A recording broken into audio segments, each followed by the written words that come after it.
19 साल की एक लड़की अपने परिवार के साथ एक अधिकारी के पास जाती है। अधिकारी होता है उस सर्किल का डीएसपी। और डीएसपी ने पूछा कि तुम यहाँ क्यों आई हो, क्या करने आई हो? तो लड़की ने कहा कि साहब, मेरे साथ कई महीनों से लगातार बलात्कार हो रहा था। जितना उसने बोला उतना बोलते बोलते वो जोर जोर से रोने लगी। जैसे ही फपक फकक कर वो रो रही थी, डीएसपी ने कहा कि आराम से कहो, अपनी बातें को आराम से बताओ। तुम्हारे साथ जो कुछ भी हुआ है, तुम्हें जिस तरह का कोई भी परेशानी है, तुम्हें मैं इंसाफ दिलाने का जरूर कोशिश करूँगा। इसके बाद उस लड़की ने पूरी कहानी बयां की। कहानी बयां करने के बाद उसने बता दिया कि उसके साथ बलात्कार करने वाला कोई और नहीं बल्कि इसी सरकार में एक मंत्री है, उसका रिश्तेदार भी शामिल है। जैसे ही डीएसपी ने यह बात सुनी, डीएसपी के तेवर बदल जाते हैं। और इसी बीच डीएसपी साहब कहते हैं कि जो भी परिवार के लोग इस लड़की के साथ आए हैं वो थोड़ा बाहर चले जाए, लड़की से मुझे कुछ अकेले में बातचीत करनी है। अब बातचीत का सिलसिला शुरू हो जाता है। डीएसपी साहब ने सवाल कुछ इस तरह से करना शुरू किया जैसे वो उसका एक एक करके चीर हरण कर रहे हैं, एक एक करके उसके तन से कपड़ा को जुदा कर रहे हैं। लड़की फपक फपक कर रो रही थी, लेकिन उस डीएसपी को इस बात पर कोई फर्क नहीं पड़ रहा था कि आखिरकार वो कर क्या रहा है, क्या नहीं कर रहा है। अब लड़की परेशान हो जाती है, लेकिन इंसाफ के लिए वो आई थी।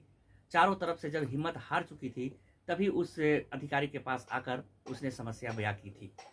अब वह जाती है मेडिकल परीक्षण कराने के लिए, लेकिन जब मेडिकल परीक्षण शुरू होता है तो मेडिकल परीक्षण करने वाले डॉक्टर को भी यह बात पता चल जाता है कि उसके साथ आखिर में किसने क्या किया है, किसने बलात्कार किया है। अब डॉक्टर के सवाल भी कुछ इसी तरह के भद्दे सवाल थे, जैसे कि एक बार फिर से उसके साथ वही सब घटना को अंजाम दिया जा रहा है। वह रोते हुए बिलखते हुए घर तो पहुंच जाती है, लेकिन उसकी आवाज़ पूरी जिंदगी के लिए शांत हो जाती है, थम जाती है। यह घटना, यह कहानी जब सोशल मीडिया के माध्यम से लोगों को पता चलती है तो लोगों को यकीन नहीं हो रहा था कि कोई पुलिस के अधिकारी जिस बात के लिए, जिस रक्षा के लिए कसम खाते हैं, वो ऐसे कैसे हो सकते हैं। जो डॉक्टर उन्हें भगवान का दर्जा दिया जाता है, वो आखिरकार ऐसे सवाल कैसे कर सकते हैं। इस घटना ने पूरे प्रदेश के सिस्टम को हिला कर रख दिया है। आखिरकार इस लड़की को कभी इंसाफ मिलेगा या नहीं मिलेगा, लेकिन जितने लोगों ने भी कहानी सुनी है उन्हें झकझोर कर रख दिया है, उन्हें परेशान कर दिया है। नमस्कार, सत श्री अकाल, मैं मुकेश चंद विद्यार्थी। आज की जो सच्ची घटना मैं आपको सुनाने जा रहा हूँ, ये सच्ची घटना है राजस्थान प्रदेश का एक जिला है श्री गंगानगर, और इसी का ही एक सर्किल होता है सूरतगढ़। सूरतगढ़ सर्किल का एक थाना लगता है रजियासर। दरअसल इसका एक गांव है सावलसर, और बात कर रहा हूँ 4 अप्रैल 2024 की सुबह लगभग 7 बजे के आसपास। गोपी नाम का एक लड़का होता है, और गोपी नाम का लड़का अपनी बहन को लगातार आवाज़ लगा रहा था कि आशा आशा, लेकिन आशा की आवाज़ नहीं आ रही थी। उसका जो घर था, उसका जो कमरा था, वो कमरे में आराम से सोई हुई थी। दिन निकलने वाला था, लेकिन वो सोई हुई थी। ऐसा पहले कभी नहीं हुआ था कि आशा इतनी देर तक अपने कमरे में ही सोई रहे। वो जल्दी उठ जाया करती थी। उसका भाई उस कमरे की तरफ जाता है, 2-4 बार आवाज़ लगाता है। आवाज़ लगाने पर जब कोई रिस्पॉन्स नहीं आता है, तब उसने खिड़की से झाँक कर देखा तो उसकी बहन रस्सी से बना हुआ फंदा, फांसी का फंदा पर उसने खुद को लटकी हुई थी, वो मर चुकी थी। जैसे ही गोपी ने यह बात देखी, गोपी का रो रो कर बुरा हाल हो जाता है। गोपी की चीखें सुनकर उसके घर परिवार के बाकी सदस्य थे, वो जुट जाते हैं, और देखते ही देखते पूरे गांव के लोगों का मौके पर जमघट लग जाता है। जैसे ही मौके पर जमघट लगता है, उसके लाश को उतारा जाता है, उसकी अर्थी बनाई जाती है, और अर्थी को बजाय शमशान घाट ले जाने के सीधे थाने के परिसर में ले जाते हैं, और वहां फिर लोगों का हंगामा शुरू कर देते हैं। क्योंकि यह लड़की थाने भी आई थी, यह लड़की डीएसपी के पास भी गई थी, यह लड़की एसपी के पास भी गई थी। लोगों ने मुर्दाबाद के नारे लगाना शुरू कर दिया, और जब नारे लगा रहे थे, इसी बीच में एक वीडियो सोशल मीडिया पर बहुत तेजी से वायरल होना शुरू हो जाता है। जो वीडियो सोशल मीडिया पर वायरल हो रही थी, लगातार चल रही थी, तभी लोगों को याद आता है कि जो लड़की मर चुकी है, जिसकी अर्थी बनी हुई है, वो आखिरकार लड़की ने यह बोल कब दिया। लड़की ने 3 अप्रैल 2024 की दोपहर लगभग 12 बजे के आसपास के कुछ पत्रकार को, 3-4 पत्रकार को अपने पास बुलाती है। उससे कहती है कि मैं तुमसे कुछ कहना चाहती हूँ, मैं तुम्हें से कुछ बात करना चाहती हूँ। जैसे ही पत्रकारों ने माइक उसके सामने लगाया, जैसे ही पत्रकारों ने कैमरा शुरू किया, उस लड़की ने बोलना शुरू किया। उस लड़की ने कहा कि यह कहानी शुरू होती है तब से जब भाभी, यानी कि उसकी भाभी होती है जिसका नाम सपना होता है, उसकी उसकी भाभी का 12वीं का एग्ज़ाम दे रही थी। घर वालों ने अनुमति दी थी कि अगर तुम सपना पढ़ना चाहती हो तो पढ़ो, हमको कोई दिक्कत नहीं है, कोई एतराज़ नहीं है। लेकिन इसके लिए सपना को शहर जाना पड़ता था। वहाँ से शहर जाने के लिए बस पकड़नी पड़ रही थी। सपना जब बस में बैठकर शहर पढ़ने के लिए जा रही थी, एग्ज़ाम देने के लिए जा रही थी, तो उसी बस के अंदर गाँव के 3 लोग जाया करते थे। वो गाँव के 3 लड़के भी पढ़ाई कर रहे थे, वो लड़के भी एग्ज़ाम देने के लिए जाते थे। और वो तीनों लड़कों में एक का नाम अशोक कुमार होता है, एक का नाम लालचंद होता है और तीसरे का नाम शिवचंद होता है। अब ये तीनों लड़के उस शादीशुदा महिला के आस-पास जाया करते थे। शुरू-शुरू में ये एक-दूसरे को देखा करते थे। देखते-देखते बातचीत का सिलसिला शुरू हो जाता है और बातचीत का सिलसिला शुरू होता है तो एग्ज़ाम के बारे में बातचीत करने लगते हैं कि तुम्हारा एग्ज़ाम कैसा गया, तुमने क्या लिखा, क्या नहीं लिखा। कुल मिलाकर उनकी जो नज़दीकियाँ थी, उनकी जो बातचीत थी, वो धीरे-धीरे आगे बढ़ने लगती है। एक-दूसरे पर वो विश्वास करने लगते हैं, लेकिन इस विश्वास के अलावा और कोई बात नहीं थी। इन तीनों लड़कों ने उस महिला से, जो शादीशुदा महिला होती है, उससे बातचीत करते हैं। उसका इस तरह से विश्वास जीता जाता है, जीत लेते हैं कि अपने साथ ले जाते हैं। उसे पता नहीं था कि आज उसके साथ क्या होने वाला है। दरअसल उस शादीशुदा महिला का बलात्कार किया जाता है और जब बलात्कार हो रहा था तब उसका एक वीडियो, उसके कुछ फ़ोटोग्राफ्स जब वो न्यूड अवस्था में होती है तो उसे उतार लेते हैं, बना लेते हैं और उसे कहा जाता है कि आज जो कुछ भी हुआ इस बात को यहीं दफ़न कर देना, इसलिए किसी को कुछ बताने की ज़रूरत नहीं है। यदि तुमने किसी से कुछ कहने की ज़रूरत महसूस की तो समझ लेना कि तुम्हारी ये जो फ़ोटो है, तुम्हारे जो वीडियो है, वो सोशल मीडिया पर वायरल कर दिए जाएँगे। जुलाई 2023 में यह कहानी शुरू होती है, बलात्कार के कुछ वक़्त बीतता है। उसके बाद फिर से वो तीनों लड़कों को लगता है कि सपना को एक बार फिर से बुलाया जाए और सपना आ जाती है, क्योंकि उसे डर लग रहा था कि उसके फ़ोटो, उसके वीडियो कहीं सोशल मीडिया पर वायरल हो गए तो उसकी ज़िंदगी तबाह हो जाएगी। उसके छोटे-छोटे 2 मासूम बच्चे हैं, उसकी ज़िंदगी भी तबाह हो जाएगी। अब उन लड़कों का जब मन करता था, क्योंकि वो उसी गाँव के लड़के थे, जब मन करता था जब बुला लिया करते थे और मिलने का एक स्थान हुआ करता था खेत। वह महिला खेत में चली जाया करती थी और ये लड़के भी खेत में जाकर उसके साथ बारी-बारी से बलात्कार कर रहे होते थे। जब मन करता था उसे किसी न किसी बहाने बुला लिया करते थे। अभी तक तो सब ठीक था, लेकिन इस महिला से जब कहा जाता है कि तुम्हारी एक ननद है जिसका नाम आशा है, क्यों न तुम उसे भी बुलाओ। अब उसे बुलाने की बात आती है तो वह रोने लगती है, गिड़गिड़ाने लगती है, कहती है कि भैया जो किया तो किया, लेकिन मेरे ननद को इस सब मामले में मत घसीटो। वो धमकी देते हैं कि तुम्हारा जो वीडियो है, फ़ोटो है, वायरल कर दिया जाएगा, अगर हमारी बात नहीं मानी तो। अरे कम से कम हमारी फ़ोन पर ही बात करवा दो। तो अब फ़ोन पर बातचीत करने के लिए तैयार, फ़ोन पर बातचीत करवाने के लिए वो तैयार हो जाती है। फ़ोन पर आशा से वो तीनों लड़कों जो है से बातचीत करना शुरू कर देते हैं। यानी कि अशोक कुमार, लालचंद, शिवचंद तीनों बारी-बारी से बातचीत कर लिया करते थे। अभी बातचीत का सिलसिला शुरू ही हुआ था कि उन्होंने जो पुराना इतिहास था, पुराना जो हिस्ट्री था, वो खोल के रख दिया कि हम लोग तुम्हारी भाभी के साथ पिछले कुछ दिनों से ऐसा कर रहे हैं। उनका वीडियो, उनका फ़ोटो हमारे पास है। यदि तुम नहीं आई तो तुम्हारी भाभी के फ़ोटो हम वायरल कर देंगे। यानी कि ननद को भी आने के लिए इतना मजबूर कर दिया जाता है कि वह चाह कर भी मना नहीं कर पाती है, क्योंकि उसने सोचा कि मेरे 2 भतीजे का सवाल है, बच्चों का सवाल है, उसकी ज़िंदगी बर्बाद हो जाएगी। आखिरकार करूँ तो क्या करूँ? अब उस ननद ने भी आना शुरू कर दिया था।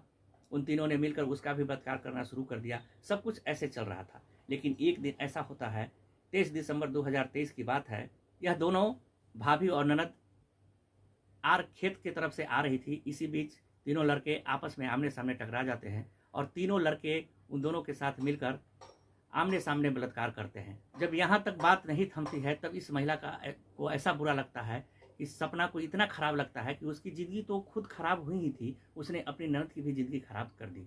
इसलिए वो इतना परेशान हो जाती है कि जब सब लोग घर परिवार के लोग खेत में गए हुए थे, काम कर रहे थे, तो इसी बीच में मौका पाते ही वो अपने शरीर में आग लगा लेती है। लगभग 80% वो झुलस जाती है और उसके झुलसने के बाद जब घर वालों को, परिवार वालों को पता चलता है तो रो-रो कर बुरा हाल हो जाता है। उसे आनन-फानन में हॉस्पिटल लेकर जाते हैं। हॉस्पिटल में उसका उपचार शुरू ही हुआ था कि डॉक्टर ने उसका लगभग 1 सप्ताह के बाद वापस घर भेज दिया और जब घर वापस आती है तब वो अपने जले होने की कहानी बयां करती है। आखिरकार वो जली क्यों थी? आखिरकार उसके साथ हुआ क्या था। लेकिन ननद के साथ जो कुछ हुआ था, अत्याचार हो रहा था, उसकी कोई जानकारी, कोई कहानी बयां नहीं करती है और यह खबर पूरे गांव में आग की तरह फैल जाती है। गांव के लोग इकट्ठा होते हैं और एक पंचायत आयोजित कर दी जाती है और कहा जाता है कि गांव की बदनामी हो जाएगी, इसलिए इस मामले को यहीं पे दफना दो। इस महिला के इलाज की जो भी पैसा खर्च हो गए वो हम कोशिश करेंगे। लेकिन ऐसे ही धीरे धीरे करके वक्त आगे बढ़ने लगता है और जिस लोगों ने यह घिनौना कृत्य किया था उसके परिवार वाले पीछे हट जाते हैं और इस महिला के साथ कुछ ऐसा होता है कि 23 फरवरी 2024 को इस महिला की मौत हो जाती है। इस महिला की मौत होती है, परिवार वाले को लगता है कि शायद कोई कहानी गढ़ी गई है, इसलिए इस महिला के ससुराल मायके वाले उसके ससुराल वाले पर एक मुकदमा दायर कर दिया और यह अपने इस मामले से जुड़ जाते हैं। लेकिन जैसे ही वक्त आगे बढ़ता है, अब ननद को जिस तरह से बुलाया जाता था, क्योंकि पहले भाभी की वीडियो बनाया था, फिर ननद का भी वीडियो बना लिया गया, और ननद चाह कर भी इनकार नहीं कर पा रही थी और लगातार ऐसे ही चल रहा था। उसका जब मन करता था तब उसे बुला लिया करते थे और तीनों के तीनों मिलकर लगातार उसके साथ रेप कर रहे थे। 24 मार्च 2024 को उस लड़की इतना परेशान हो जाती है कि उसने पत्र लिखा। पत्र लिखने के बाद उसने अपनी ज़िंदगी को खत्म करने की कोशिश की, लेकिन घर वाले को पता चल जाता है। तब उसके भाई को जब पता चलता है तो भाई ने कहा कि तुम ऐसा क्यों कर रही हो। तब उसने बताया कि मेरे साथ भी ऐसे हुआ जैसे भाभी के साथ हुआ था। तब उसका भाई उसे लेकर सीधा डीएसपी के पास पूरी कहानी बयां करता है। डीएसपी ने जिस तरह से उसके साथ सवाल किया, सवाल बहुत ही भयानक थे। लड़की परेशान हो जाती है। उसके बाद जाकर एसपी से बातचीत करती है, एसपी को पूरी कहानी सुनाती है, लेकिन ना तो एसपी का दिल पसीजा और ना ही डीएसपी साहब का दिल पसीजा, क्योंकि डीएसपी, एसपी और इस इलाके के जितने भी ऑफिसर थे वे जानते थे कि इसमें एक बलात्कारी है जिसका नाम शिवचंद है। शिवचंद का एक रिश्तेदार है जो राजस्थान प्रदेश की सरकार में मंत्री है, इसलिए उस पर हाथ डालने से घबरा रहे थे। डीएसपी कहता है कि सिर्फ 1 या 2 के खिलाफ शिकायत करो, तीनों के खिलाफ शिकायत मत करो। जैसा हम कहते हैं वैसा रिपोर्ट लिख करके दो, हम तुम्हारी जैसे कहोगी वैसे कार्रवाई करेंगे। यानी कि वह जो मुख्य आरोपी होता है उसको पुलिस बचाने की कोशिश कर रही थी। इसे लड़की परेशान हो जाती है। अब इस लड़की को बुलाया जाता है, ठीक है तुम अपना मेडिकल परीक्षण कराओ, लेकिन मेडिकल परीक्षण के लिए उसे उस दिन बुलाया जाता है जिस दिन हॉस्पिटल की छुट्टी होती है। पूरा दिन हॉस्पिटल में बैठकर लड़की घर वापस आ जाती है, परेशान हो जाती है, रो रो कर बुरा हाल हो जाता है। अगले दिन जब हॉस्पिटल जाती है, जब उसका नंबर आता है तो उस डॉक्टर भी इसी तरह के भद्दे भद्दे सवाल कर रहे थे। वो लड़की बहुत ज़्यादा टूट चुकी थी, परेशान हो चुकी थी। घर जाती है, उसने सोचा कि कुछ ऐसा किया जाए जिससे कि बात मीडिया में जाए, और जब मीडिया में जाएगी तो मामला हाईलाइट होगा और उसे इंसाफ मिल जाएगा। यानी कि 3 अप्रैल 2024 को उसने मीडिया वाले को अपने पास बुलाया, उनके सामने पूरी कहानी बयां की, और कहानी बयां करने के बाद वो इंतज़ार कर रही थी कि यह कहानी कब सोशल मीडिया पर, टीवी पर या फिर अखबारों के माध्यम से लोगों को पता चलेगी तो कार्रवाई होगी। लेकिन 10-12 घंटे बीत जाने के बाद भी यह कहानी सोशल मीडिया पर नहीं आई थी। उस लड़की को लग रहा था कि अब सब कुछ खत्म हो चुका है। अब उसका दिन, जब अगला दिन निकला, यानी कि जब वो सोई तो फिर दोबारा उठ नहीं पाई। उसके परिवार के लोग, गांव के लोग उसकी अर्थी को लेकर जब थाने जाते हैं, तब जाकर डीएसपी साहब कार्रवाई के लिए आतुर हो जाते हैं और मुख्य आरोपी होता है, उस आरोपी को पुलिस गिरफ्तार करती है, जिस आरोपी का नाम होता है शिवचंद। शिवचंद को भी गिरफ्तार कर लिया जाता है, और जो दोनों आरोपी होते हैं अशोक कुमार, लालचंद, वो पहले ही जेल जा चुके थे। यानी कि भाभी पहले मर जाती है, ननद बाद में मर जाती है। दोनों के मरने के बाद उन मरी हुई औरतों को अब इंसाफ मिल रहा है या मिलेगा या नहीं मिलेगा, कुछ कह नहीं सकते। लेकिन परिवार के लोग टूट चुके हैं और वो 2 बच्चों की परवरिश कैसे होगी, यह सबसे बड़ा सवाल खड़ा हो चुका है।